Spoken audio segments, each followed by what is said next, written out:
And ఇప్పుడే customer dress alternation కి ఇచ్చేసి వెళ్ళారనమాట. ఇంకెలాగ ఇదే కలర్ బ్లౌజ్ అయితే స్టిచ్ చేస్తున్నాను. సేమ్ థ్రెడ్ ఉంటుంది కదా అనేసి ఇంకా బ్లౌజ్ స్టిచ్చింగ్ అవ్వగానే డ్రెస్ కూడా ఆల్టర్నేషన్ చేస్తున్నాను. నాకైతే ఏది ఇచ్చినా సరే మాక్సిమం వద్దని చెప్పను అనమాట. నా దగ్గరికి వచ్చేది మాక్సిమం రెగ్యులర్ కస్టమర్సే వస్తూ ఉంటారు. సో వద్దని చెప్పకూడదు కదా. ఇంకా ఇక్కడ చూడండి అన్ని ఆల్టర్నేషన్స్ కి ఒకేలా ఉండదు ఈ అమౌంట్ అన్నది.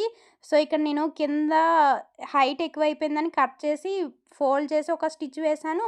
అలానే ఇక్కడ చూడండి ఫ్యాంట్ కూడా లూజ్ అయిందనమాట నడుము దగ్గర. సో ఎలాస్టిక్ కొంచెం పట్టాననమాట అటు ఇటును. అండ్ అలానే కింద వైపున ఒక కుట్టు వేసుకుంటూ వెళ్ళాను. ఇప్పుడు పైన బాడీ పార్ట్కి కూడా బాగా లూజ్గా ఉందనేసి ఇలా ఒక కుట్టు వేసుకుంటూ చివరి వరకు ఇదే విధంగా కుట్టు అయితే వేసుకుంటూ వెళ్ళాను.